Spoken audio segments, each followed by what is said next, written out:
안녕하세요. 네. 네. 어, 주일 예배 분위기 아닌데요. 이거는 수양회 분위기인데. 예, 이렇게 전부 다 옷을 입으시고 저도 좀 한 벌 주셨으면 입고 나왔을 텐데. 예, 너무너무 좋네요. 제가 교회를 이제 가끔씩 방문하면서 방문할 때 어, 마음이 좀 짐이 되고 눌리고 괴롭고 그런 교회들이 적지 않습니다. 근데 오늘은 그냥 아직 예배를 중간밖에 드리지 않았지만 들어올 때부터 제게 힘이 되고 위로가 되고 격려가 되는 것 같다고 거기까지 이렇게 느껴졌어요. 굉장히 건강한 교회구나. 제가 그런 생각을 하게 됐고 그런 면에서 약간 동지를 만났다 이런 생각이 들어서 기쁜 마음이 들었습니다. 사실은 그래서 덕담을 좀 많이 하고 싶지만 사실 우리 한국 교회가 심각한 상황이에요. 여러분들 같이 교회가 좀 건강하고 교회가 좀 살아있는 것 같고 그럴 경우에는 이 심각성을 좀 덜 느끼실 수도 있을지 모르겠지만 사실 한국 교회는 굉장히 심각합니다. 여러분들 우리 한국 교회는 세계 기독교 중에서 2위 정도를 차지하고 있다. 규모나 영향력 면에서. 그래서 미국 다음이다라고 하는 생각은 다 알고 있잖아요. 근데 이번에 코로나가 시작되고 난 다음에 1년이 지나고 난 다음에 미국의 퓨어 리서치 센터라고 하는 곳에서 통계 조사를 해봤는데 잘 사는 나라 14나라, 경제 대국 14나라의 크리스천들이 이 코로나를 통해서 신앙이 강해졌는가, 약해졌는가, 아니면 그냥 보통인가, 변함이 없는가, 그걸 조사한 조사였어요. 우리나라가 14개국 중에서 몇 등 했을까요? 그 사이즈나 이런 걸로 봐서는 1등, 2등 정도 해야 되는 거죠. 미국 다음 정도가 돼야 될 거라고 보는 거죠. 그런데 우리나라의 이 코로나와 같은 위기 상황이 오면 어때야 될 것 같아요? 이런 뭐 하여간 세상에 위기가 왔다 그러면 신앙에 더 좀 집중하고 그래야 되는 게 사실 정상이겠죠. 이게 뭐 코로나는 특별히 생명의 위협까지 가져다주는 그런 병이었으니까 그러면 이런 일이 있으면 사람들은 신앙이 있던 사람들 신앙을 더 굳게 지키는 게 맞을 것 같긴 한데 우리나라의 경우에 이 신앙을 이 좋아졌다 하는 게 사람이 9% 정도 나왔습니다. 아니요. 네, 10% 나왔습니다. 10%. 그리고 미국의 경우에는 좋아졌다가 28% 정도 나왔습니다. 28%. 그래서 전 세계를 이렇게 해보니까 우리나라 5위쯤 됩니다. 5위. 그러니까 뭐 이렇게 나쁘진 않은 것처럼 보이는데, 근데 문제는 신앙생활이 나빠졌다, 약해졌다라고 한 사람이 미국은 2% 정도가 약해졌다고 얘기했습니다. 1년이 지나고 난 다음에. 근데 우리나라 경우에는 9%를 했어요. 신앙이 약해졌다라고 얘기한 사람들의 1등이 우리고요. 2등은 스페인인데 5%입니다. 그다음에 5%, 3%, 3%, 2% 이렇게 올라가요. 그러니까 한국 교회는 신앙이 좋아졌다라고 하는 강해졌다라고 하는 것은 평균을 했어요. 10점은 평균이었습니다. 그러니까 신앙이 약해졌다라고 하는 건 평균값이 3점인데 우리만 9점까지 올라가 있습니다. 엄청난 결과죠. 실제로 여러분들이 아시는 것처럼 코로나가 끝났지만 교회로 돌아오지 않는 사람들이 적지 않습니다. 여러분의 교회는 굉장히 많이 돌아왔습니다. 지금 코로나가 끝나고 이 정도면은 뭐 거의 A학점 정도를 받으실 정도로 지금 뭐 60%, 70%가 되기가 쉽지 않은 그런 교회들이 굉장히 많아요. 이게 단순히 예배의 숫자에 오는 문제가 아닙니다. 여러분들 조금 더 생각해 보시죠. 이 우리 교회도 약간의 그 문제를 가지고 있어 보이는데요. 인구 분포도를 보게 되면 교회에 나이 드신 분들이 많고 젊은 사람들이 점점 줄어듭니다. 그죠? 인구 분포로 보면 약간 역삼각형 분위기를 나는 교회들이 많아요. 그래서 어떤 교회 가보면 정말 저 형님 누님들 제가 62이거든요. 윤 대통령이 저를 62를 하라고 하셨어요. 근데 세는 나이로 하면 조금 더 많아져요. 근데 그래도 만으로 62인데 그러니까 제 형님 누님들이야 다 교회가. 그런 교회들이 적지 않습니다. 4, 50대 가물에 콩나듯 20, 30대는 거의 없는 그런 교회들이 적지 않아요. 우리 교회도 약간은 그 영향을 받고 있는 것 같아요. 그게 아주 심각하진 않지만 근데 그렇게 되면 교회들이 어떻게 되겠어요? 10년 내지 20년이 지나면 어떻게 될지, 뭐 인구가 이렇게 올라가는 거니까 나이 드신 분들은 계속 주님께서 부르실 거고, 젊은 사람들이 올라가게 되는데 교회는 점점점 짧아들 수밖에 없는 거죠. 아니 이렇게 뭐 이런 교회적인 얘기를 하지 맙시다. 한국 교회는요 지금 심각한 문제라고 하는 것이, 한국 교회가 해외 선교를 안 하거나 또는 해외 선교도 지금 다 문 닫았어요. 코로나 때. 해외 선교도 그렇지. 그다음에 우리 동네에 있는 옆 사람들에게 예수님을 전해서 예수를 믿는 일들도 거의 드뭅니다. 여러분들 교회는 어떤지 모르겠어요. 제가 아까 목사님께 여쭤보지 않았지만 매년 여러분들의 교회를 통해서 예수님 믿는 사람들이 몇 명이나 됩니까? 저는 어느 교회나 가든지 그걸 제일 먼저 물어보거든요, 사실은. 근데 오늘 교회 와서 여러 가지 감동을 받아가지고 그걸 못 물어봤어, 목사님한테. 예, 어느 교회든지 가서 제가 제일 먼저 물어보는 것은 당신의 교회를 통해서 1년 동안 예수님을 믿게 된 사람이 몇 명 정도 됩니까? 이걸 물어봐요, 오늘. 근데 이렇게 예수를 믿고 회심했다라고 하는 사람들의 숫자가 점점 줄고 있습니다. 오래 교회 다니는 사람들이 교회를 다니지, 요즘 내가 예수 믿고 내 인생이 바뀌었어요 라고 얘기하는 사람들 점점 숫자가 줄고 있는 걸 여러분들이 아실지 모르겠어요. 만약 센텀 교회가 그렇지 않으면 센텀 교회 진짜 건강한 교회예요. 근데 만약 그렇지 않다면 그냥 유지하고 계시는 거죠. 새로운 생명이 태어나지고 있지 않는 것이죠. 이게 더 심각한 상황은 뭐 그렇게 전도를 안 하는 정도가 아니라 우리 다음 세대 아이들이 고등학교 졸업하고 나면 교회를 떠납니다. 그래서 중고등부가 무너지는 교회들이 적지 않습니다. 청년부 숫자가 굉장히 적어요. 근데 이게 무슨 얘기냐면 왜 그렇게 될까요? 그 아이들이 집에서 보니까 엄마 아빠가 집에서 사시는 거랑 교회에서 사는 모습이 다르거든요. 교회 가서 신앙생활 너무 잘하고 기도도 잘하시고 뭐 다 잘하고 좋은 리더인데 집에 와서 사는 걸 보면 엄마 아빠는 교회에서 기도하는 것과 교회에서 사는 모습과 다른 모습으로 사시거든. 아니 그게 원래 모습이죠. 거꾸로 얘기하면 사실 교회 가서 다르게 사는 거지. 그래서 우리 아이들이 사실은 우리 부모들의 뒷모습을 보고 나도 하나님 믿어야 되겠다. 우리 엄마 아빠가 세상적으로 성공한 것도 아니고 돈을 많이 번 것도 아니고 뭐 별 볼일 없는 사람 같이 보일지 몰라도 우리 엄마 아빠는 정말 진실하게 하나님을 두려워하고 하나님을 사랑하고 살아가는구나. 저렇게 사는 게 맞아. 나도 저렇게 살아야지. 그래서 주님을 믿게 되는 게 정상일 것 같죠? 그게 정상이에요. 그런데 오늘날 굉장히 많은 젊은이들이 교회를 떠나갑니다. 젊은 세대에서의 우리 기독교 이탈률이 다른 어떤 종교보다 많아요. 심각합니다. 제가 여러분들 이 잔치 자리 마지막 날 와서 무슨 재 뿌리고 싶어서 이런 얘기를 하는 게 아니라, 제가 오늘 이런 말씀을 같이 나누게 되는 이유는 여러분들의 교회는 어떤 면에서 규모가 그렇게 뭐 아주 큰 교회는 아니지만 굉장히 단단한 교회고, 이 교회가 건강하게 돼서 사실은 아니야, 교회는 원래 이런 거였어. 코로나 같은 재난이 오든, 아니 앞으로 코로나보다 더한 놈이 와요. 이제 안 올 것 같으세요, 여러분? 코로나보다 더한 놈들이 올 거예요, 이제. 그게 번연히 제가 예언자로서가 아니라 사회과학자로서, 그냥 생태계를 공부하는 사람들로서, 아니 이 인수감염병은 계속 올 건데, 인수공통감염병은 계속 올 건데, 그렇잖아요. 계속 심해졌잖아요. 메르스, 사르스 계속 오면서 계속 조리독감보다 더 센 놈이 왔잖아요. 올 거라고 대충 봐요. 근데 그것뿐만이 아니라 경제 상태도 굉장히 불안하고요. 지금 국제 정치도 우크라이나 여러분 보셔서 아시겠지만 도대체 어디서 뭐가 터질지 모르는 그런 불안정한 세상 속에 우리가 살고 있거든요. 그러니까 재난이라고 하는 건 언제든지 다시 올 겁니다. 안 올 거라고 생각하고 있는 사람도 이상한 사람들이에요. 재난이 옵니다. 이런 재난이. 근데 이런 재난이 왔을 때 신앙이 정말 있는 사람들은 살아남고 옆에 사람을 살리기까지 하고, 이게 기독교인이거든요. 실제로 초대교회 역사를 보게 되면요, 초대교회에 기독교의 발흥이라고 하는 책을 쓴 사람이 있는데, 로든 스타크라고 하는 사회학자였는데, 그 사람의 책에 의하면 이 사람 크리스천이 아닐 때 이 책을 썼어요. 근데 기독교가 어떻게 발흥하게 됐는가, 기독교가 어떻게 라이즈했냐, 이 초대에. 왜냐하면 종교로 발전할 수 있는 조건을 가지고 있지 않았어요, 기독교는. 그런데 어떻게 초기 300년 사이에 그러니까 AD 한 50년서부터 한 300년까지 한 250년 사이에 어떻게 기독교가 이렇게 빨리 발전했냐를 분석했는데, 그 중에 하나가 전염병이었어요.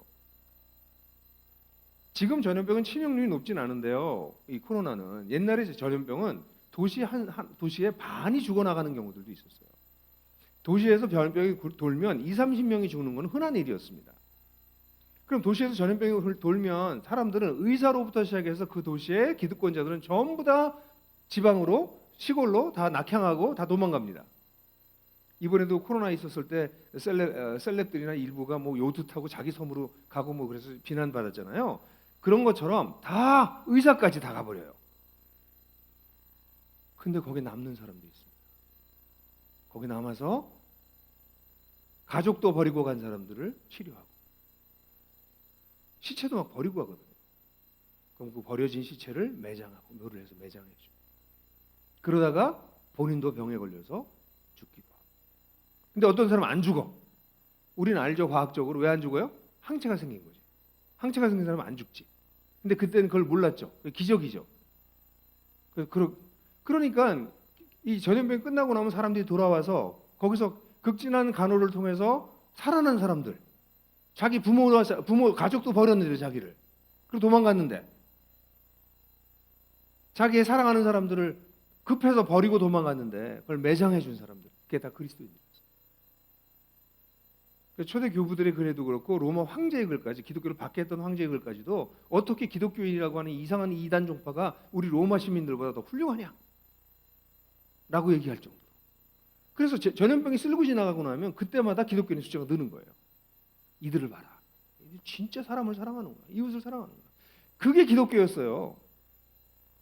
근데 이번에 코로나가 왔을 때 우리 한국 기독교는 어땠어요? 한국 사회에 진짜 지탄, 그렇지 않아도 한국 교회 부정적 이미지를 갖고 있었던 한국 교회가 이번 코로나로 인해서 완전히 일종의 혐오 시설이 됐어요.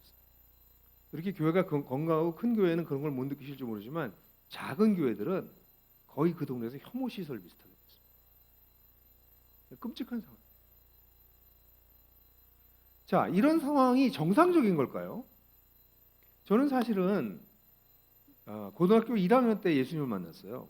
1970년대 한 77년 정도에 예수님 만났는데 예수님 만나고 나니까 너무 좋은 거예요. 인생이 바뀌었어요. 저는 좋은 대학 들어가는 게 인생의 목표였는데 예수님 만나고 나니까 그게 목표가 아니더라고요. 그래서 제 인생이 바뀌었습니다. 그런데 그전에는 교회를 다녀도 뭐 대중 다녔으니까 아무 문제의식이 없었는데 예수를 만나고 난 다음에 성경을 읽기 시작하니까 크리스찬들이 좀 이상해 보이는 거예요. 왜 우리 교회 어른들은 저렇게 성경에서 얘기하는 모습과 다르지? 성경에서는 진리를 알지니 진리가 너희를 자유케 하리라 그랬잖아요. 자유한 사람은 어떤가요? 걸거침이 없는 사람이잖아. 근데 왜 이렇게 조부럽지? 어른들이? 왜 이렇게 배타적이지? 왜 자기 주장만 하지? 그들의 인격에서 아름다움이 왜 나타나지 않지? 내가 온 것은 생명을 얻게 하고 더욱 풍성히 얻게 하려 합니다. 풍성, abundant life. 풍성한 삶을 산다면 옆에 있는 사람들이 볼 때 너무 좋다, 이런 느낌이 드는 거 아닐까요? 그 배에서 생수의 강이 넘쳐흐리라. 그 메마르고 거친 세상에서 배에서 막 생수의 강이 흐를 정도로 막 생명력이, 윤기가 짜르르 흐르는 게 크리스천이라는 거 아니에요? 아멘? 여러분들도 그거 다 성경에서 읽어본 거죠? 제가 다 찾고 그러지 않아도 되죠? 그죠? 근데 왜 그게 안 나타나냐고, 어른들한테서. 그러니까 나도 예수를 믿으면, 제가 그때 막 20대가 되기 직전인데 나도 한 40년 예수를 믿으면 60이 될 텐데, 그럼 60대는 어른들을 보면서 아니 나도 평생 예수를 믿으면 저거밖에 안 된다는 거야? 거기다가 제가 성경을 읽어보니까 성경에 나오는 교회들은 세상을 변화시키는 힘을 가지고 있더라고요. 그래서 데살로니가에 바울 일행이 왔을 때 뭐라고까지 얘기했냐면, 이 도시를 소란케 하는 사람이, 천하를 어지럽게 하는 자들이 왔다, 그렇게 표현하고 있는데 영어 성경을 보면 Those who turned the world upside down came to the city. 직역하면 이런 거예요. 전 세계를 세상을 뒤집어 엎는 사람들이 우리 도시에도 왔다. 뭐예요? 기독교인들은 당시에 불온론자였어요. 그냥 그 사회를 흔들어 놓는 사람들이었어요. 근데 제가 본 기독교인들은 너무 세상에 순응하고 있고, 권력에 순응하고 있고, 세상과 싸우고 있는 것이 아니라 세상이 기어들어와서 세상의 방식으로 교회가 운영되고 있고, 그걸 어릴 때 보기 시작했어요. 이게 뭐지? 왜 이러지? 이제 아까 이호석 목사, 헷갈려요. 섭 목사님. 왜 그렇게? 네, 좋아요. 이호석 목사님이랑 같이 차 타고 오면서 얘기 들어보니까 이호석 목사님이 저랑 제가 다녔던 교회에서 사역을 하셨더라고요. 같은 대학도 나왔고, 제가 80학번인데 저분은 81년도에 태어났더라고요. 근데 여하튼 여러 가지로 근데 그 교회를 바라보면서 어릴 때 80년도에. 야, 큰일 났구나, 한국교회가. 그때는 한국교회가 막 부흥한다고 그럴 때였어요. 제가 미국 갔을 때도, 미국에서 유학할 때도 미국의 신학자들보다 다 모두가 한국교회를 미국 전 세계 교회의 부흥의 대표적인 곳으로 봤는데, 저는 한국교회 내부적으로 가지고 있는 수많은 문제들을 그때부터 이미 보기 시작해서 이거 분명히 이게 골마 터질 텐데 이거 어떡하냐. 2000년대 한국에 들어와서 사역을 시작할 때 이 심각성에 대해서 얘기할 때 사람들이 너무 부정적이다. 왜 그렇게 부정적으로 보냐라고 계속해서 얘기했어요. 근데 지금 한국교회가 문제가 있다는 얘기는 아무도 반대하지 않습니다. 근데 그것도요, 큰 교회, 잘 되는 교회에서는 또 아무 생각 안 하고 있어요. 미래를 별로 생각 안 하고 있어요. 그래서 저는 아주 오랫동안 왜 내가 믿은 예수님은 이렇게 놀라운 삶을 나에게 주셨고 나를 변화시키셨고 나를 꿈꾸게 하셨고 나를 이렇게까지 이끌어 오셨는데 왜 이 기독교가 왜 이 많은 사람들의 삶 속에서 그렇지 않고 왜 많은 교회에서 그렇게 나타나지 않는가가 저한테 큰 질문거리였어요. 제가 60이 넘었으니까 20년이 지나면 80이 넘을 겁니다. 80이 넘으면 제가 뭐 할 수 있는 게 별로 없어질 거예요. 그럼 아마 무슨 암체어 같은 데 이렇게 안락의자에 이렇게 앉아서 세상을 보고 있겠죠. 그때 한국 교회가 어떻게 되어 있을까 생각하면 정말 가슴이 답답해요. 지금부터 20년이 지나면 어떻게 될까? 저는 지난 40년 동안 한국 교회가 급속도로 성장해서 외형적으로 급속도로 쇠퇴하는 걸 보고 있었고 한국 교회 내면에 있던 수많은 문제들이 점점 병들게 나타나는 곳교회에서. 그래서 좀 심하게 말하면 이제는 기독교라고 이게 기독교라고 얘기하는 게 과연 기독교인가? 라는 질문이 들 정도로 문제가 생겼어요. 그래서 여러분들하고 같이 이 심각한 얘기를 그럼 어떻게 풀 건가가 저의 고민이에요. 근데 기독교 원래 이렇지 않았어요. 전염병도 뚫고 나갔고요. 전염병 때 오히려 사람들이 우와 이 다른 종류의 삶을 사네. 노예제도가 경제제도의 시스템이었을 때 노예제도에 반대하고 노예들을 형제로 삼았던 거에 그리스도인들이었고요. 자기 생명을 내놓고 바다 건너가서 복음을 전하고요. 우리 선조들이 다 그랬어요. 우리가 다 그렇게 살도록 하나님께서 부르셨어요. 그게 뭐 특별하게 이상한 사람들이 그렇게 사는 것이 아니라 진리를 발견한 사람들이 그렇게 살아왔거든요. 그래서 저는 어떻게 그런 성경에서 원래 얘기했던 기독교를 돌아갈 건가 굉장히 고민이 많았어요. 그래서 이거를 여러분들 지금까지 좀 심각하게 얘기했는데 재미없죠? 네, 뭐 예배를 재미로 드립니까? 근데 여러분, 근데 제가 이 문제를 우리 한국에 그래서 이 한국 교회를 제가 뭐 오랫동안 공부해서 분석을 오래 했고 여러 책에도 여러 뭐 글이나 논문이나 이런데 여러 군데 제가 글을 썼지만 이걸 좀 쉽게 성도들하고 공유할 수 있는 방법이 없을까? 성도들하고 이 문제를 정말 같이 좀 나눌 수 있는 쉬운 방법이 없을까라고 고민을 하다가 어느 날 만화를 이렇게 보다가 만화에서 이거다라는 만화를 발견했어요. 이게 바로 한국 교회의 현재의 모습을 정말 잘 보여주는 만화구나라고 봤어요. 허영만이라고 아시나요? 허영만의 식객이라는 만화 아시죠? 아주 대단한 만화죠. 그 만화의 한 꼭지를 여러분들에게 보여드리려고 그래요. 예배 시간에 만화 봐도 되나요? 아우 되는군요. 네. 또 안 되는 교회도 있어요. 이 시간에 그 만화를 아주 오래전에 각색해서 만든 영상이에요. 그 영상 한번 보시고 그리고 어쩌면 한국 교회와 우리 개인의 삶에 답이 될 수도 있는 그것을 한번 찾아보도록 같이 한번 해보시죠. 한번 영상 보시겠습니다.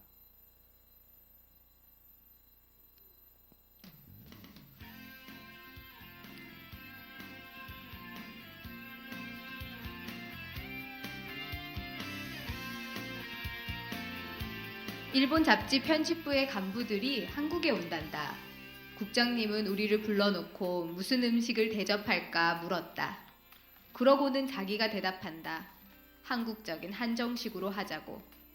자기가 잘 아는 곳이 있단다. 그러면 우리는 뭐하러 불렀냐고요. 한국 사람들이 최고의 맛으로 치는 전라도 음식을 전문으로 하는 집이라고 우리 국장이 소개한 한정식 집에 갔다. 건장한 사내들이 떡 벌어지게 차려진 상을 들고 들어온다. 일본인들은 엄청나게 많은 음식에 놀란 것 같다. 마음껏 드시라는 국장님의 인사에 우리는 건배를 했다. 일본 간부들은 맛있다며 끝내준다며 칭찬을 아끼지 않는다.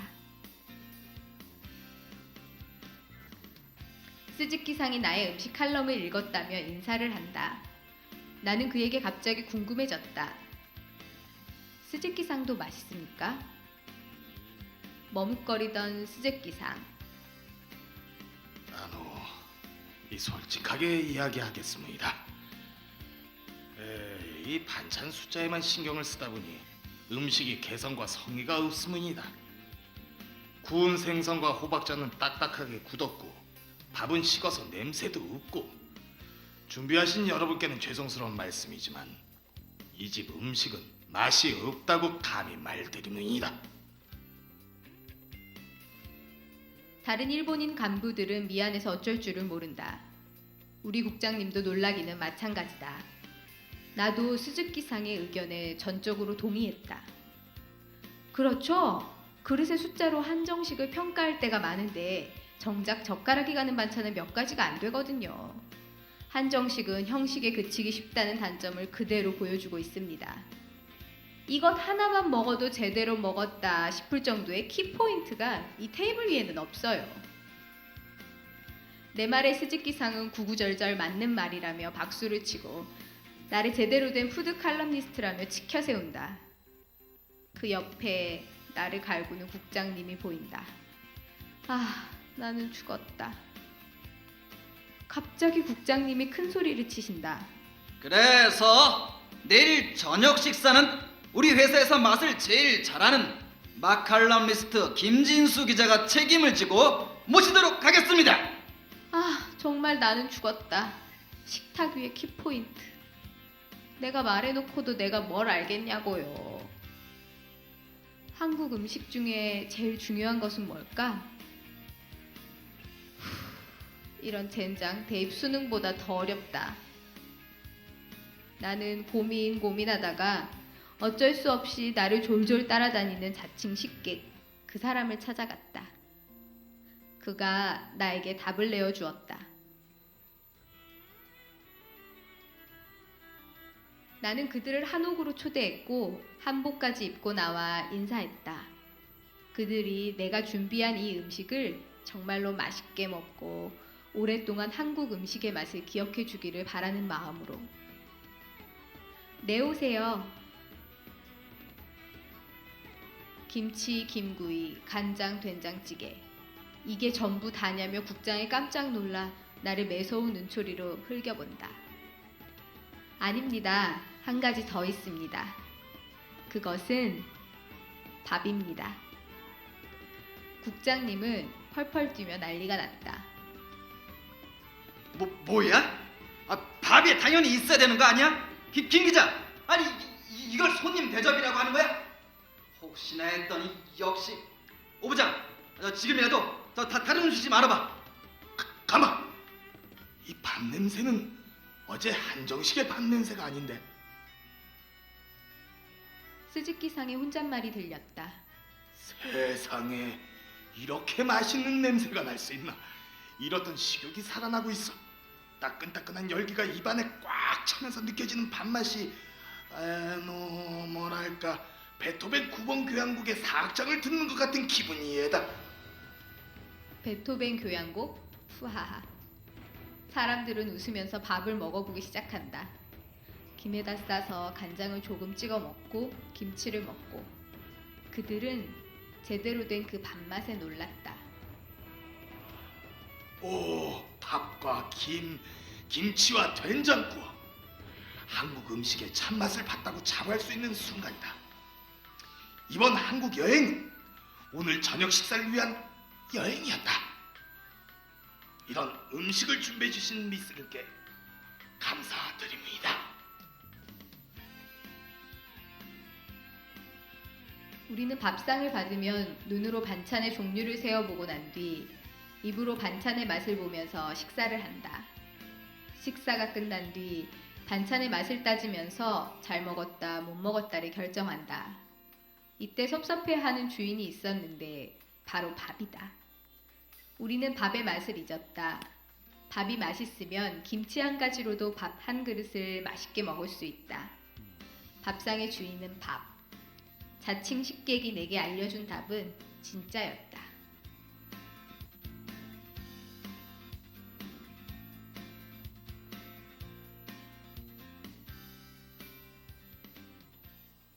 재밌게 보셨어요? 제가 이 만화를 보고선 무릎을 친 이유가 그때 제가 한국 기독교의 여러 가지 문제점들을 고민하다가 결국 이 모든 문제의 근원이 뭘까 이렇게 생각을 하고 있었어요. 근데 그게 한국교회 예수님을 잃어버렸다는 것이었어요. 놀랍게도 우리는 밤낮 예수님 얘기하잖아요, 교회에서. 근데 한국교회에서 예수님을 잃어버렸다는 생각을 하게 됐어요. 이걸 어떻게 표현하지? 그러다가 요한복음 6장 35절을 공부하는데 오늘 본문이죠. 내가 생명의 떡이니 내게 오는 자는 목마르지도 줄이지도 않을 것이다. 그 하신 말씀 아주 유명한 말씀이죠. 그런데 이 말씀이 여기 생명의 떡이다라고 말씀하실 때 떡이라고 하는 단어가 사실은 떡이라고 번역하면 좀 안 되는 단어예요. 헬라어로는 아르토스라는 단어예요. 이 아르토스라는 단어는 여러분들이 잘 쓰는 단어랍니다. 언제 쓰시냐면 주기도문 할 때 내게 일용할 양식을 주옵시고 할 때 그 양식이 아르토스예요. 그러니까 아르토스라고 하는 단어는 주식이란 단어예요. 주로 먹고 살게 하는 주식. 그러니까 이거를 헬라어로는 테스 조에 그래서 life 그러니까 영어로 하면 bread of life 이렇게 번역하면 돼요. 미국 사람은 뭐 먹고 살아요? 빵 먹고 사니까 생명의 빵 이렇게 번역하면 되는 거예요. 우리나라 사람은 떡 먹고 살아요? 밥이지 밥. 그러니까 생명의 밥이라고 번역해야 되는데 아마 번역하는 분들이 조금 불편했던 것 같아. 왜냐면 우리나라 사람들이 밥이 주식이면서도 또 밥을 약간 무시하는 경향이 있어요. 밥맛이네. 야 이 밥통아. 넌 내 밥이다. 그래서 주로 밥이라는 단어가 약간 부정적으로 사용됐기 때문에 예수님한테 생명의 밥이라고 하기에는 좀 부담됐나 봐요.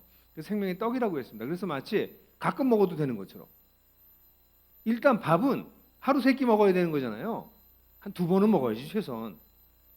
그러니까 이 밥은 일단 꾸준하게 매일매일 먹어야 되는 게 밥이에요. 예수님이 여기 생명의 떡이다 그러면 한 번 먹고 다시 배가 고프지 않겠다고 얘기하신 것이 아니라 예수님으로 말미암아 사실은 꾸준하게 예수님을 먹고 사는 것이 크리스찬 라이프라고 하는 것이죠.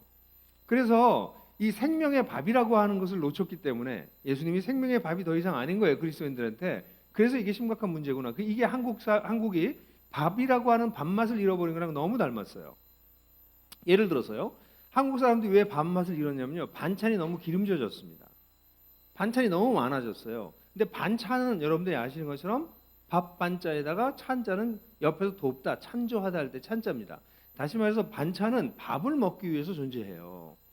근데 요즘은 반찬이 너무 고가 반찬들이 나오니까 밥상을 딱 받으면 밥은 안 쳐다보고요. 반찬부터 보는 거죠. 반찬은 뭐예요? 밥을 먹기 위해서 존재하는 것입니다. 실제로 교회 안에서 우리가 하고 있는 모든 일은 밥을 먹기 위한 것이에요. 오늘 예배 여기서 이렇게 드리고 있잖아요. 이 예배 왜 드려요? 예수님을 먹기 위한 것입니다. 여러분 성가대 왜 하세요? 성가대에서 노래 아름답게 화음 만드는 게 목적이 아니에요. 성가대 하는 걸 통해서 예수님을 더 사랑하고 예수님을 먹기 위한 것입니다. 여러분 주일학교 왜 하세요? 여러분들 선교 왜 나가세요? 성경 공부 왜 하세요? 구역을 왜 하세요? 교회에서 하는 모든 활동을 다 왜 하세요? 하는 이유는 예수를 더 알아가고 사랑하게 되기 위한 것이에요. 그런데 적지 않은 교회에서 성가대를 하건 뭐 주일학교를 하건 무슨 행사를 하건 무슨 선교회를 하건 그걸 하면서 예수를 더 알아가지 않아요. 예수를 더 사랑하지 않아요. 예수 없이도 잘 돌아가요. 예수는 그냥 구호일 뿐이에요. 모임할 때 거르는 깃발일 뿐이에요. 진짜 예수가 그 모임을 통해서 모임을 끝나고 돌아가면서 내 주님에 대해서 오늘 좀 더 알게 됐네. 내 주님 더 사랑하게 됐네. 그렇지. 그러니까 주님이시지. 이런 감탄과 깨달음이 교회에서 점점 사라지고 있는 것이죠. 수많은 행사는 있는데 수많은 세미나가 있는데 수많은 활동이 있는데 수많은 사역이 있는데 거기서 예수는 사라져버려요. 반찬이 밥상을 점령해버린 것처럼. 근데 이 반찬은 원래 왜 만든 거예요? 밥 때문에. 교회에 있는 수많은 프로그램도 왜 만든 거예요? 예수님 때문에 만든 거거든요. 그뿐만 아니라 이 한국 사람들이 밥을 안 먹게 만드는 이유 중에 하나가 외식이 너무 심해졌어요. 외식을 너무 많이 합니다. 요즘 젊은 친구는 다 외식하잖아요. 외국에 있는 친구들은 한국에 우리 교포들이 한국 사회에서 별로 이렇게 좋은 거라고 못 느끼다가 교포들이 한국에 와가지고는 애들이 이 배달되는 거 보고 깜짝 놀랍니다. 전화하면 30분에서 1시간에 다 오잖아요. 팍팍팍 오잖아요. 우린 정말 배달의 민족 맞아요. 그거 보면 너무 놀래요. 실제로 여러분들 우리는 이제 집에 있어서도 외식을 합니다. 돈만 있으면. 근데 여러분 이 외식의 특징이 뭐예요?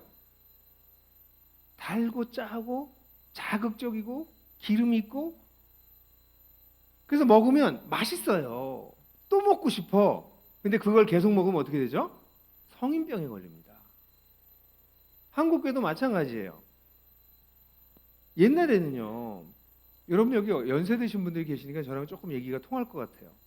이런 표현 썼나요? 옛날 심령이 클클하다 이런 표현 썼나요? 생각나세요? 심령이 좀 클클해지면 뭐 하죠 우리가요? 새벽 기도 가서 기도를 하다. 아니면 성경을 펴서 성경을 읽건 그러거든요. 근데 요즘은요, 요즘 나이 드신 분들은 물론 그렇고 젊은 시대는 심령이 클클하다는 표현이 사라지고 있어요. 왜? 클클할 틈이 없어. 스마트폰만 열면 온갖 눈요깃거리들, 내 마음을 즐겁게 해줄 것들이 있습니다. 옛날엔 제 자랄 때는 TV에 채널이 3개밖에 없었습니다. 아니 TV 자체가 칼라 TV가 막 들어올 때였어요. 제 자라날 때 동네에 칼라 TV 있는 집이 하나밖에 없었어요. 근데 지금은 TV를 켜서 첫 채널부터 끝 채널까지 한 바퀴 도는 데는 몇 분 걸려요. 계속 누르고 있어야 돼. 그러니까 여러분들, 우리는 이제는요, 사람들이 좀 외로워지고 좀 마음에 허무함을 느끼고 이 산다는 게 뭐지? 뭐 이런 느낌이 들라치면 TV 켜면 됩니다. 그냥 핸드폰 열면 됩니다. 온라인에서 온라인 자료들이, 컨텐츠들이 엄청나게 쏟아져 나오고 있고, 그게 재미도 있고 자극적이고 때때로는 교훈도 주고 감동도 줘요. 굳이 예수가 필요 없어요. 굳이 예수 안 믿어도 내 심령을 위로해 줄 수 있는 게 너무 많아. 그게 지금 현재의 상황입니다. 그런데 아시는 것처럼 외식을 계속 하시면 여러분들 성인병 걸립니다. 이런 엔터테인먼트들, 우리의 영혼을 사로잡는 이런 것들을 계속 들여다보고 있으면 여러분들 사고 기능이 멈추고요, 바보가 돼요. 거기다가 잘 아시는 것처럼 AI가 자기가 원하는 것만 계속 보게 만들어서 확증 편향을 강화시켜서 비판 능력은 점점 사라지고 우리 민주주의 자체가 흔들리고 있다라고 정치학자들은 얘기해요. 자기들끼리 똑같은 내용을 계속 얘기하고 있는 거죠. 더 이상 예수를 찾을 필요가 없게 만들었어요.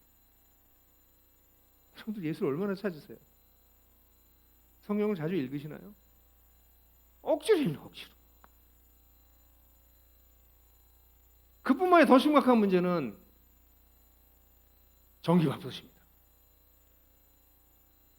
옛날엔요, 여러분들 여기 어른들 계신데 집에서 밥을 하는 게 다 달랐어요. 이렇게 씻어서 뭐 콩을 넣기도 하고 잡곡을 넣기도 하고, 그래서 물을 또 조절 잘못하면 어떤 날은 좀 질게 되고 어떤 날은 좀 고르게 되고, 예? 어떤 데는 타서 냄새도 좀 나고. 어머니들, 우리 제 친구분들 다 그렇게 사셨죠? 그죠? 밥을 그렇게 줬다고, 그죠? 그리고 그래서 밥은 집마다 다 사연이 있어요. 전 밥 그러면 우리 어머니께서 밥을 해놓으시고 아버님도 늦게 오시니까 그 밥을 공기를 이렇게 보온할 수가 없으니까 아루묵, 예? 아루묵이라고 부르죠. 예? 거기다 이불 밑에 이렇게 넣어놨다가 아버님 오시면 꺼내서 이렇게 드렸던 그런 게 다 떠올라. 그 사연이 있어. 근데 요즘은요, 그냥 쿡 누르면 돼요. 똑같이 나와, 그냥 밥이.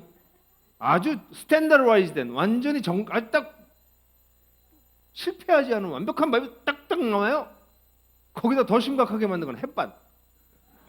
얘는 그냥 집어넣으면 몇 초 만에 밥이 돼. 근데 이게 뭘 뜻하는지 아세요? 오늘날 그 사람들에게 예수에 대해서 물어보면 다 정답을 얘기해요. 예수님이요, 하나님의 아들이고요, 이 땅에 오셔가지고 죄를 위해서 십자가에 죽으셨고요, 그리고 부활하셨고요, 그리고 다시 오신대요. 그래서 그 하나님이 당신한테 어떤데? 내가 그 하나님 먹어서 죽으면 천당 가는 거죠. 그래서 그 하나님이 당신의 삶에 어떤 영향을 끼치는데? 아니, 무슨 영향이에요? 난 구원의 확신 가지고 죽으면 천당 간다니까? 그 무슨 정말 너의 삶에 도움을 주시냐? 내 마음에 위로. 답이 없어요. 사연이 없어요. 예수에 대해서 정확하게 얘기를 해요. 틀린 얘기가 맞는 얘기를 해요. 근데 거기에 개인적인 스토리가 없어요. 공장에서 찍어놓는 것 같아요. 실제로 그 예수가 그 사람의 삶에 영향을 못 끼칩니다. 천편일률적인 답이 나와요. 그래서 그 사람이 주식을 하는데, 재택을 하는데, 아이를 키우는데, 돈을 버는데, 취미생활을 하는데 예수는 상관이 없습니다. 심각하죠. 하나만 더 하고 넘어. 이거 계속 얘기하면 얘기 길어지는데. 또 하나는 밥상. 이 교회는 그래도 아담하고 이쁘네요. 교회 밥상을 크게 밥상에다가 은수저, 금수저, 예, 그 다 밥을 먹으려고 한 건데 사람들은 그거 해놓고서는 그걸 자랑하는 거예요. 얼마나 교회가 큰지, 얼마나 좋은 퍼실리티가 있는지, 얼마나 예산을 잘 많이 쓰고 있는지. 그거 다 왜 하는 거예요? 예수를 잘 믿기 위해서 한 건데 예수는 사라지고 교회에 큰 기도원도 있고 뭐 건물도 있고 재산이 얼마나 많은지 큰 교회들은 예수가 없어도 그 재산이 그 교회를 지켜주는 거죠. 그러니까 한국 교회는 한국 사람들이 밥심, 한국 사람 무슨 힘으로 살죠? 밥심. 크리스천은 무슨 힘으로 살죠? 예수 힘으로 사는 거거든요. 근데 밥을 안 먹고도 한국 사람들이 살고 있으면서 전부 다 성인병 걸려가지고 점점 문제가 되는 것처럼 한국의 교회는 그리스도인들은 더 이상 예수를 잘 안 먹어요. 먹는 척만 할 뿐이지. 그것도 주일날 한 번 먹어요. 그 목사님 우리 저기 이 목사님 같이 이렇게 훌륭한 목사님은 제가 목사님 설교를 다 들어봤거든요. 여기 몇 개를. 이 교회를 가도 되냐 안 되냐 그걸 알아야 되잖아요. 이게 내 우군이냐 적군이냐 이걸 알아야 되잖아. 그래서 제가 설교를 좀 들어보고 목사님 설교 참 좋네. 막 저 7월 10일 날 한 설교는 한계에 대한 설교를 하셨는데 그거 너무 좋았고 이렇게 예수님에 대해서 하나님에 대해서 잘 전해주는 목사님이면 좋은데 설교도 엔터테인먼트가 돼서 재밌게 하려고 그래요. 사람들한테. 그래서 온갖 예수와 별로 상관없는 얘기들 설교를 다 듣고 나도 예수님에 대해서는 별로 깨닫는 게 없는 그런 설교들이 가득 차 있어요. 그러니까 일주일에 한 번 밥을 먹는데 거기도 예수가 빠졌어. 그럼 어떻게 되겠습니까? 크리스천들이 어떻게 되겠어요? 일주일에 한 번만 예수를 잘 먹으면 죽진 않는 것 같아 내가 보니까. 일주일에 한 번 예배를 정말 잘 드리잖아요. 그러면 죽지는 않고 아사 상태로 이렇게 버티는 거야. 다 죽어가다 주일로 와서 또 한 번 먹고 또 살렸다 이렇게. 그 사람 절대 성장하지 않아요. 절대 변하지 않습니다. 그냥 아사 상태로 버티는 게 주일날 한 번 예배 드리는 사람들인데 그것도 잘 안 할 뿐더러 그렇게 하는 사람들에게 교회 목사님들은 또 거기다가 온갖 엔터테인먼트에다 온갖 잡스러운 얘기를 집어넣어서 확 뿌린다는 거죠. 그러니 한국 교회가 병이 들겠어요? 안 들겠어요? 한국 교회에 힘이 있겠어요? 없겠어요? 크리스천들이 힘 있게 살겠어요? 힘이 없게 살겠어요? 크리스천은 예수 힘으로 사는 거라니까? 근데 밥심이 없어요 크리스천들한테. 그러니까 여러분 생각해 보세요. 여러분들 예수를 얼마나 먹고 계시냐고. 그렇지만 교회는 열심히 다니잖아. 그게 기독교가 아니에요. 기독교의 핵심은 생명의 밥이신 예수를 먹는 거예요. 근데 그렇다면 이 생명의 밥에 대해서 조금 더 얘기를 드릴게요. 생명의 밥 그러면 생명의 밥이잖아요. 이걸 헬라어로 번역하기가 좀 어려운 다양하게 번역할 수 있는 구조예요. 이 구조가 별 단순하긴 하지만 bread of life 그러면 생명의 밥은 생명과 밥은 어떻게 연관이 되냐 이거 여러 가지 가능성이 있는데 세 가지를 여러분들 기억하세요. 예수님이 우리의 생명의 밥이 되는 건 첫 번째 예수님은 우리를 살리는 밥이에요. 두 번째 살아가게 하는 밥이에요. 세 번째는 살아있는 밥이에요. 그러니까 산다는 라이프라고 하는 조에라고 하는 이 단어와 연관돼서 그렇게 세 정도로 우리가 풀어서 얘기할 수 있는데 하나씩 얘기하면 여러분 예수님은 우리를 살리셨습니다. 우리가 죄인이었을 때 예수께서 우리의 죄를 위해서 대신 죽으심으로 우리가 반드시 심판을 받아야 되는 사람들이었는데 심판을 받지 않고 주님의 품에 안길 수 있는 하나님을 아버지라고 부를 수 있도록 하기 위해서 십자가에 죽으셨어요. 그죠? 그 예수님을 믿으십니까? 예, 여러분들 그 믿으신 분들은 살아난 사람들이에요. 이 살리는 밥을 경험한 사람들이에요. 예, 그죠? 살리는 밥을 경험한 분들이세요, 여러분들은. 사실 제가 이 설교를 준비하고 난 다음에 어느 날 밥을 먹으려고 이렇게 밥을 먹다가 거의 울 뻔했어요. 왜냐면 밥을 가만 보니까 밥이 만들어지려면 쌀이 어떻게 돼요? 1년 내내 바람과 햇빛과 비와 이걸 견뎌내면서 자라서 벼가 익잖아요. 익으면 어떻게 해요? 농부가 댕강 자르잖아요. 잘라 그다음에 어떻게 해요? 그걸 또 맺혀. 예? 매를 막 때려요. 그다음에 어떻게 해요? 도정을 옷을 벗겨. 그리고 집에 와. 집에 오면 어떻게 해요? 우리 엄마가 또 물고문해. 그래가지고 솥에 집어넣어서 완전히 확 죽여버려요. 그리고 김이 모락모락 난 밥이 나한테 이렇게 왔는데 그 밥에서 전 예수님을 봤어요. 그 예수님이 날 살리기 위해서 이 땅에 오셔서 온갖 고난을 당하시고 매질 당하시고 옷 벗김을 당하시고 고문 당하시고 그 완전히 죽으셔서 나를 살리시고. 여러분, 예수님이 나의 생명의 밥이라고 얘기하시고 난 다음에 그 후에 내 살과 피를 먹고 마시지 아니하면 이런 얘기를 해요. 뭐냐면 우리가 먹는 모든 음식은요 생명의 탈취를 전제해요. 죽이지 않고 우리가 먹지 않아요. 식물이든 동물이든 죽여야 먹습니다. 우리가 먹고 사는 건 누구를 죽여야 먹고 사는 거예요. 예수님이 내가 생명의 밥이라고 말씀하실 때 거기 가장 큰 메타포는, 가장 중요한 강조점은 뭐냐면 내가 죽을 것이다. 내가 너희를 위해서 죽을 것이다. 그래서 그걸 정말 믿은 사람들은 구원을 얻게 되는 것이죠. 근데 여러분들 가운데서도 이걸 믿긴 믿는데 그게 별로 와닿지 않는 분들이 있을 수 있어요. 그분들에게만 말씀드릴게요. 이 정말 예수가 나를 살리는 밥이 된 사람들의 아주 중요한 전제는 예수가 내 죄를 사하셨어요라고 하는 걸 믿는 것보다 더 중요한 게 있어요. 그게 뭔지 아세요? 여러분들이 끔찍한 죄인이라는 거예요. 내가 소망이 없는 죄인이라는 것을 깨닫지 않은 사람들은 사함을 받을 죄도 별로 없어요. 그래서 구원이 불분명한 거예요.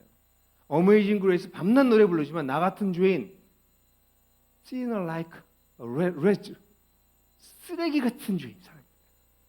그런 생각. 아, 나는 진짜 형편없는 인간이었어. 근데 나를 구원하셨어 하나님께서. 그런 자기의 이 끔찍한 죄성에 대한 깨달음이 없는 사람들은 구원의 기쁨을 누릴 수가 없고 구원의 실체를 맛볼 수도 없어요.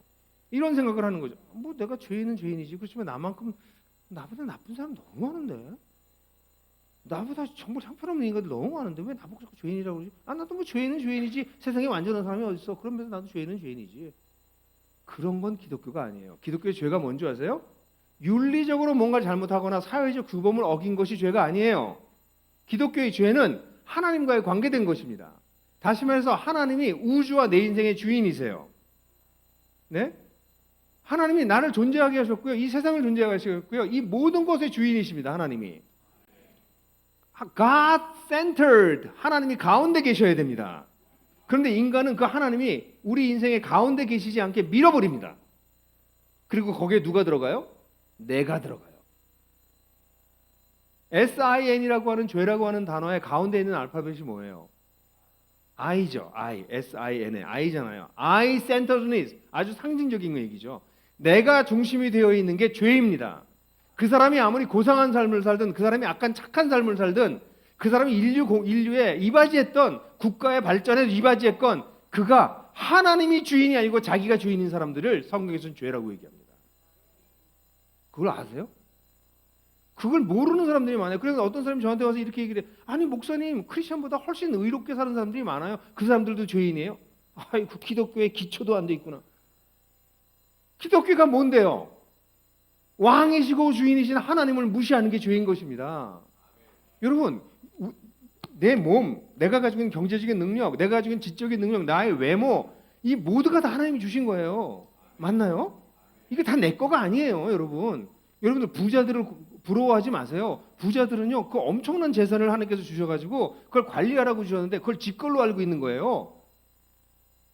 부자들이 하나님 나라에 천국에 들어가기 어려우니까 그래서 그래요. 자기에게 주어진 게 전부 하나님께서 주신 거고 잘 관리하라고 그러는데 그걸 전부 다 자기 거라고 생각하고 10분의 1만 헌금하고 나는데 10분의 9를 마음대로 쓰는 거죠. 자기 마음대로.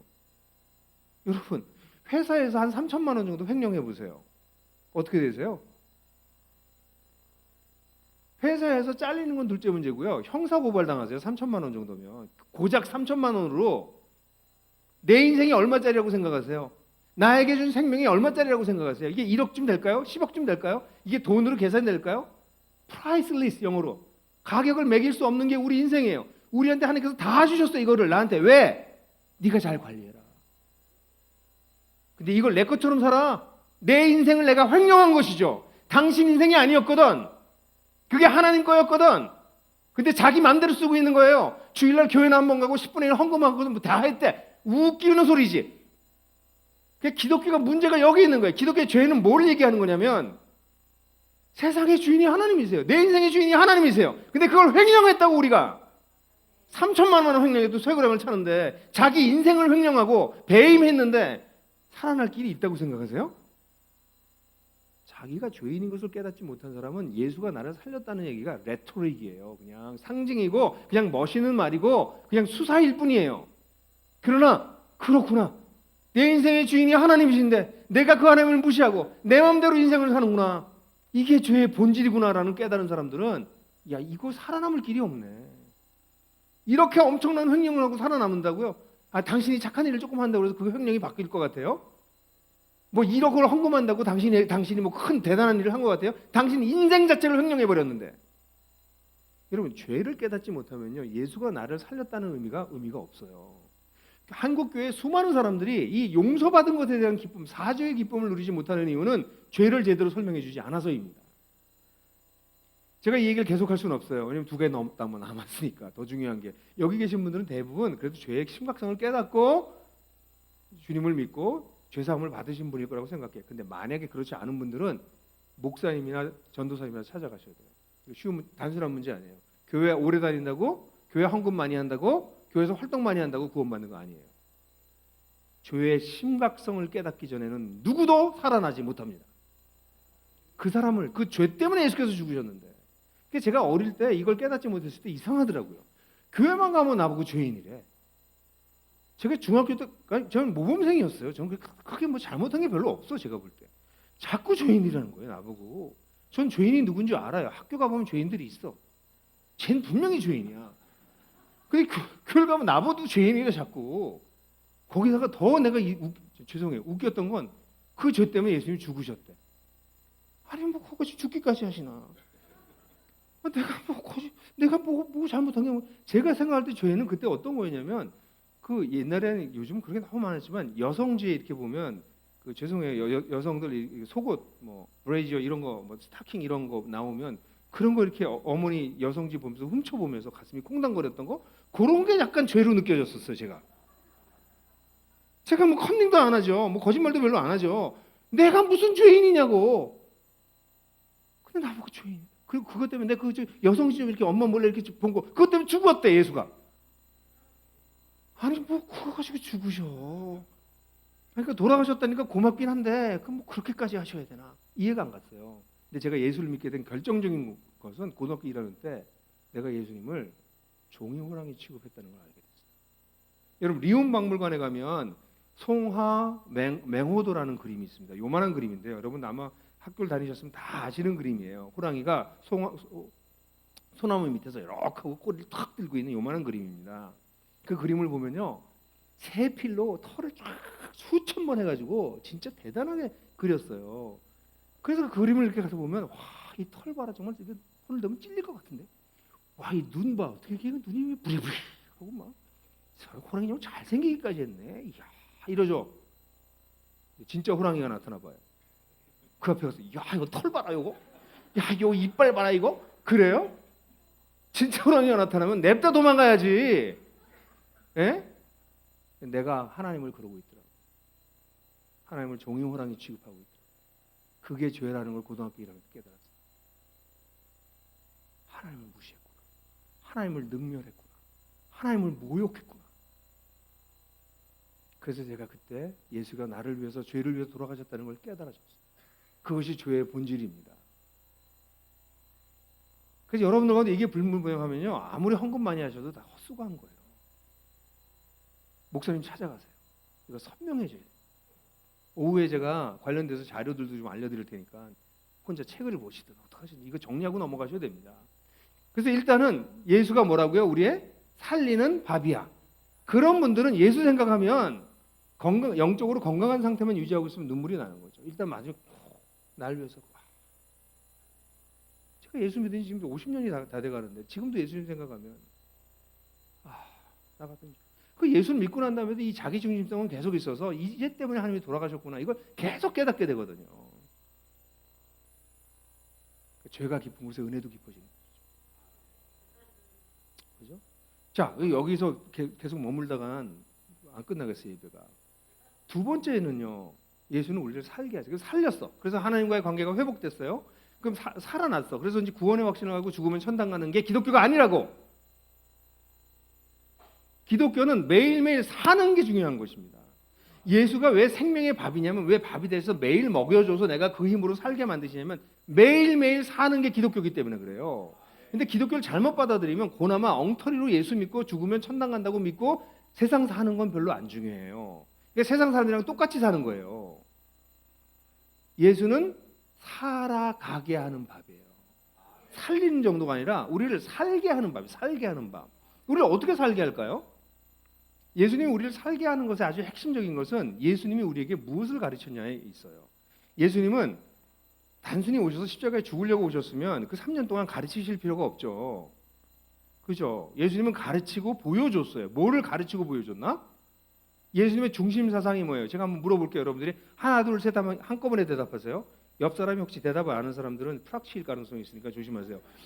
예수님의 중심 사상이 뭐냐? 그러면 하나 둘 셋 한번 답해보세요. 하나 둘 셋. 네, 목사님만 다 한 번 맞히셨네. 대부분 사랑이라고 그러거든. 사랑은 사상이 아니에요. 모든 종교, 모든 리더들이 얘기하는 게 사랑입니다. 부타도 얘기했고요. 사랑을 얘기하지 않는 종교는 없어요. 예수님의 사상을 사랑이라고 얘기하시면 사랑은 또 사상도 아니고 그거는 에틱이에요. 윤리. 예수님의 중심 사상은 하나님 나라입니다. 저는 하나님 나라를 모르고 예수님을 만났어요. 그게 좀 이상하더라고요. 그러니까 예수 믿고 죽으면 천당 가는 거구나. 그러면 난 왜 살아있지? 날 빨리 부르셔서 천당을 데려가시면 좋겠는데 왜 날 살게 하시지? 뭐하고 사는 거지? 그러니까 구원의 확신을 잊어버리지 않고 이거 붙들고 사는 게 크리스찬 라이프인가? 이상한 거죠. 그럼 예수 믿고 빨리 천당 데려가시면 제일 좋겠는데 왜 이 한 많고 문제 많은 세상을 살게 만드시나? 그래서 제가 대학교 한 3학년, 대학교 4학년 때 성경 공부를 계속 하다가 성경에서 하나님 나라를 발견하기 시작했어요. 저는 하나님 나라를 별로 관심 갖지 않았어요. 왜냐하면 예수님께서 마태복음 보면 천국에 대한 얘기를 하세요. 천국. 그러니까 천국 그럼 우리 한국 사람들 어떤 생각합니까? 성경에 있는 단어를 여러분들이 안다고 생각하시면 안 돼요. 우리가 가지고 있는 그런 개념을 가지고 그 성경을 잘못 읽는 경우가 굉장히 많은데 천국이 대표적인 거죠. 한국 사람은 천국이라고 하는 말을 하면 먼저 마음에 떠오르는 단어가 있어요. 천국하면 당, 지옥.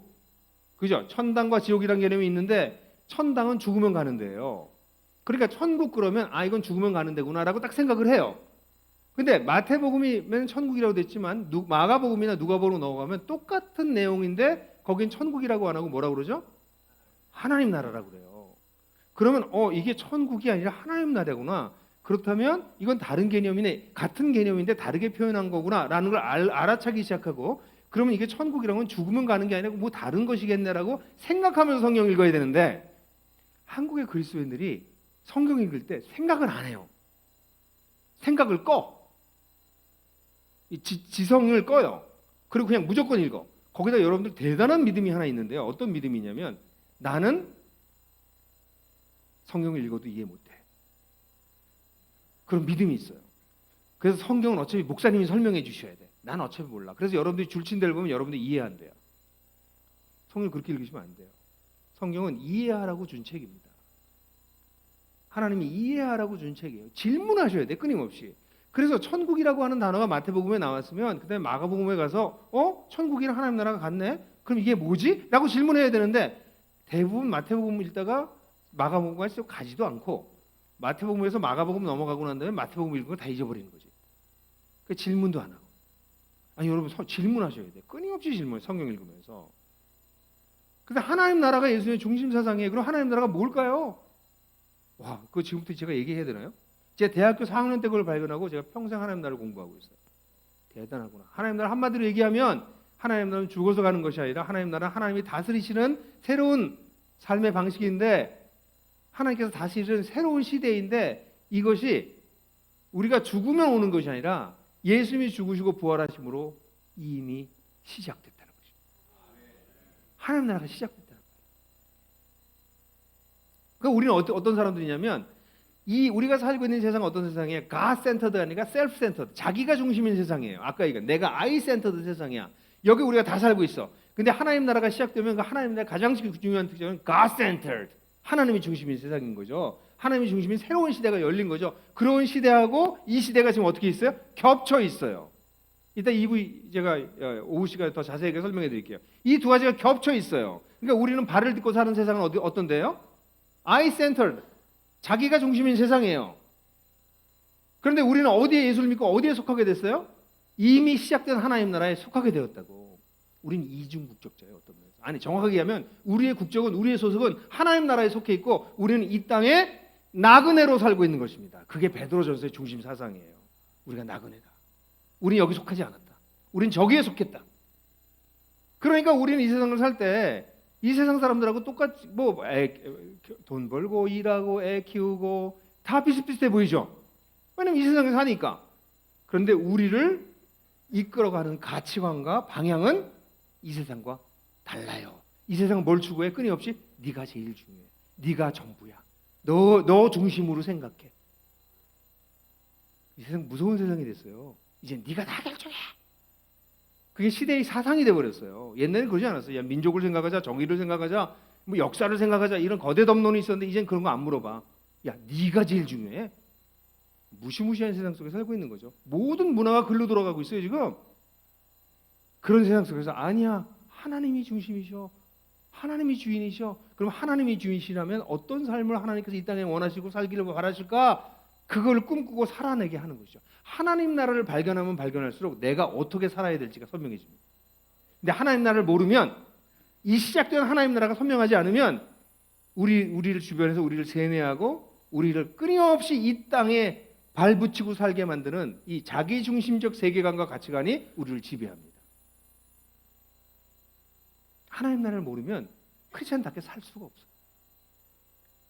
근데 하나님 나라를 알게 되면요, 꿈을 꾸기 시작해요. 꿈을 꿔요. 와, 이 시작된 하나님 나라를 내 인생에 어떻게 살아낼까? 이건 너무 중요한데.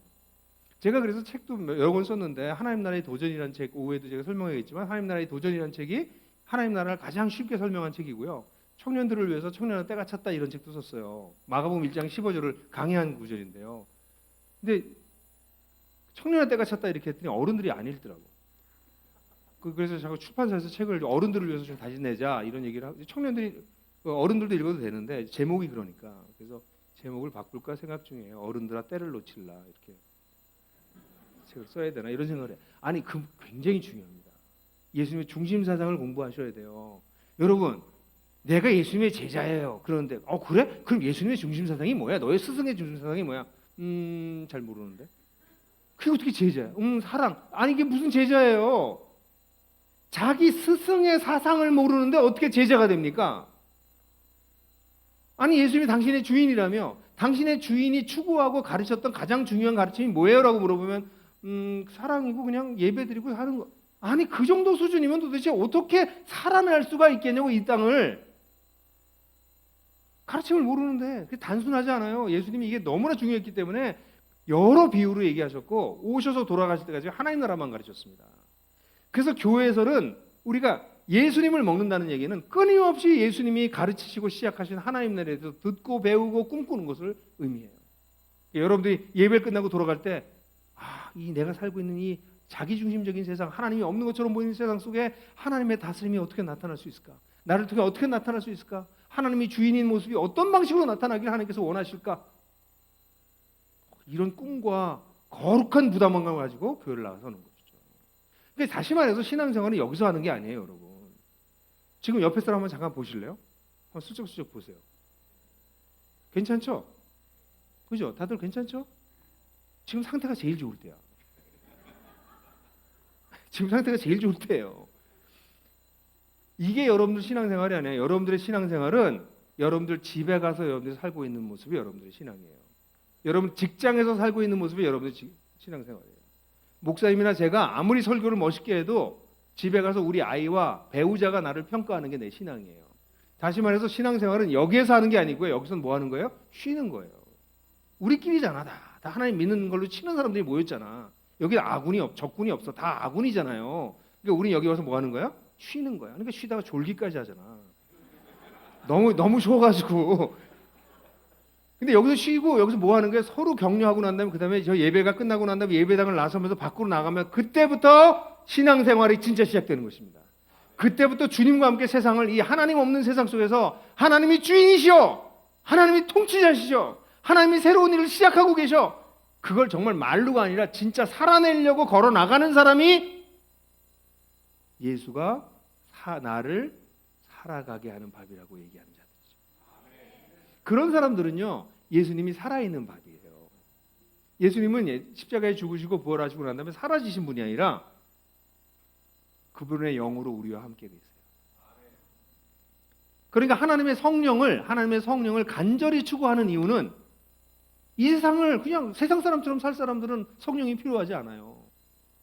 근데 이 시작된 하나님 나라를 살아내게 된 사람은 우리를 보호하시고 이끌어 가시는 성령님과 이 세상 속에서 동행하기 시작하죠. 살아계신 하나님이신 것이죠.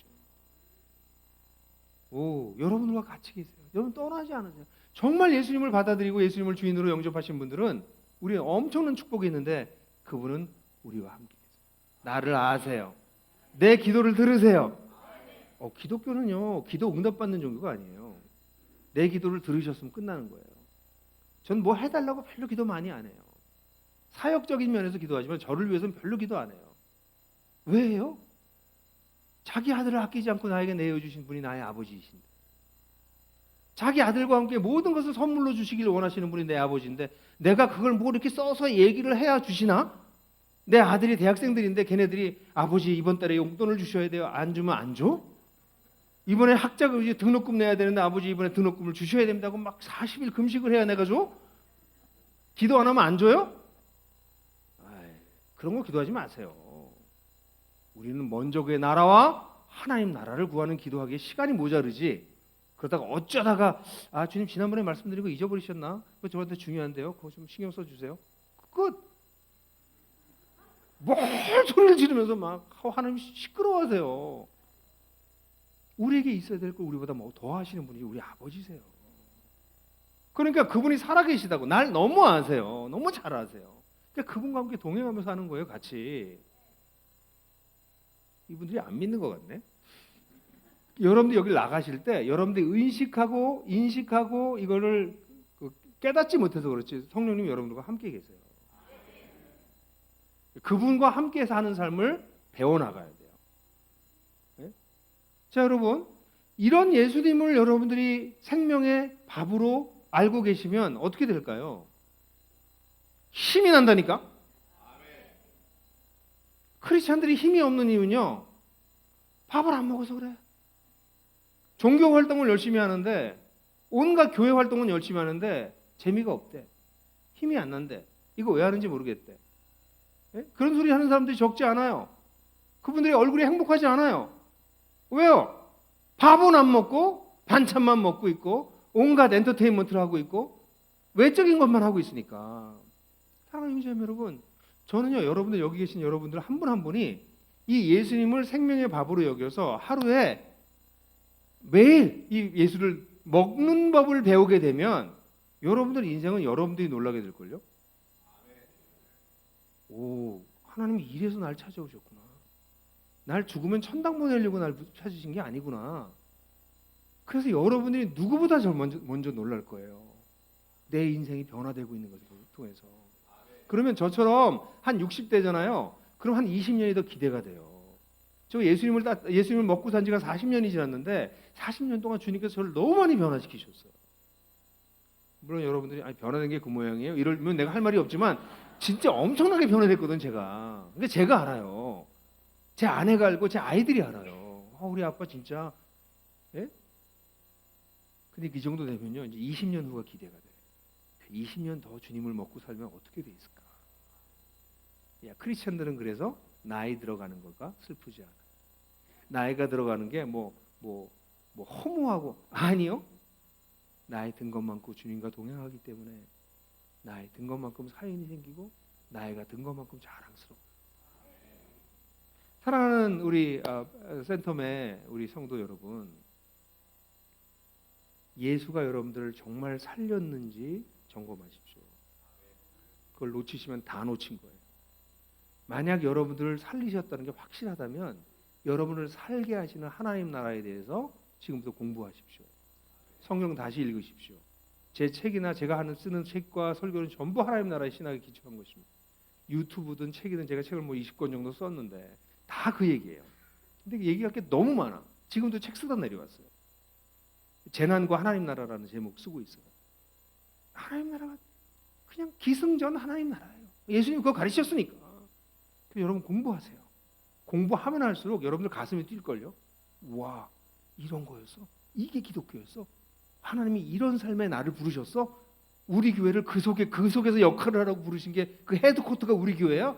막 교회에 대한 비전이 막 열리는 거죠. 그러면 매일매일 그분과 동행하시게 될 거예요. 그럼 재밌지 않을 것 같아요? 여보세요. 재밌을 것 같아요? 재미없을 것 같아요? 신나죠.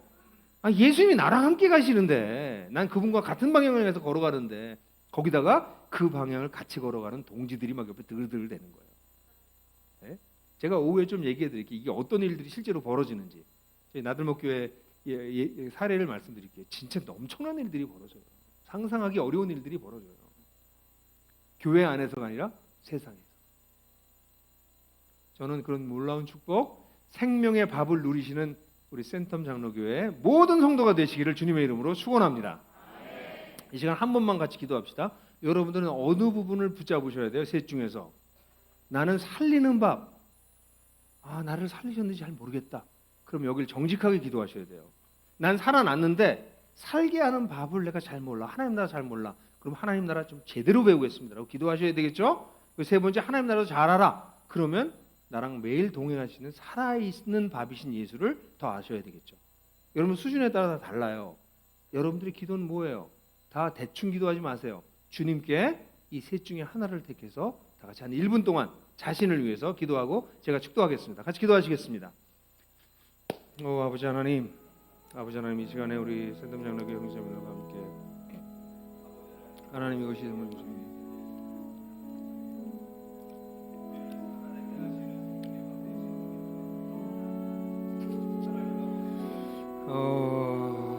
아버지 하나님 이들 가운데 이런 놀라운 삶을 할 수 있게 도와주시기 원합니다. 하나님 그래서 하나님 이들 가운데 새로운 역사가 일어나고 천대의 변화가 일어날 수 있도록 도와주시길 간절히 원합니다. 하나님께서 역사해 주시옵소서. 하나님 주님께서 얘기해서 주님의 도우심을 받아나게 될 수 있도록 도와주시길 간절히 원합니다. 하나님 그런 교회가 될 수 있도록 도와주시고 하나님 이런 놀라운 축복이 일어나게 하여 주옵소서. 주님 그래서 교회 지도자들과 애들이 함께 세워질 수 있도록 도와주시고 살아나게 하는 밥을 누리게 하여 주시고 하나님 살리는 법을 맛보게 하여 주셔서 매일매일 살아갈 수 있도록 도와주시고 살아갈 뿐만 아니라 정말 살아있는 밥이신 예수님과 동행하며 살 수 있도록 도와주시고 주님 새로운 생명을 누리는 놀라운 역사가 이들 가운데 있을 수 있도록 도와주시옵소서. 주님 주님 얼마나 알게 하여 주시고 그 안에을 누리게 하여 주시길 간절히 원합니다. 주님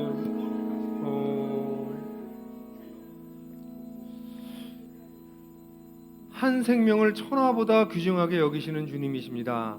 여기서 함께 머리 숙인 분들, 우리 성도 한 분 한 분을 그 한 사람이 변화되면 30배, 60배, 100배의 열매를 거둘 수 있는 그 놀라운 인생을 살 수 있는 잠재력을 다 주셨습니다. 하나님 우리 성도들이 이 예수 생명의 밥을 온전히 누릴 수 있게 되길 간절히 원합니다. 한 개인들도 그렇지만 그런 교회 사람들을 키워내는 교회는 건강한 교회가 세워지는 것은 하나님께서 우리 주님께서 이 땅을 떠나실 때 이 땅에 두고 가신 소망이셨습니다. 주님 한국 교회가 너무 아프고 너무 괴롭고 죄송합니다. 그러나 센텀 장로교회 같이 건강하게 변화되고 다음 세대를 위해서 본질적인 것에 천착하여서 진정한 변화를 추구할 수 있는 교회들이 있음을 찬양드립니다.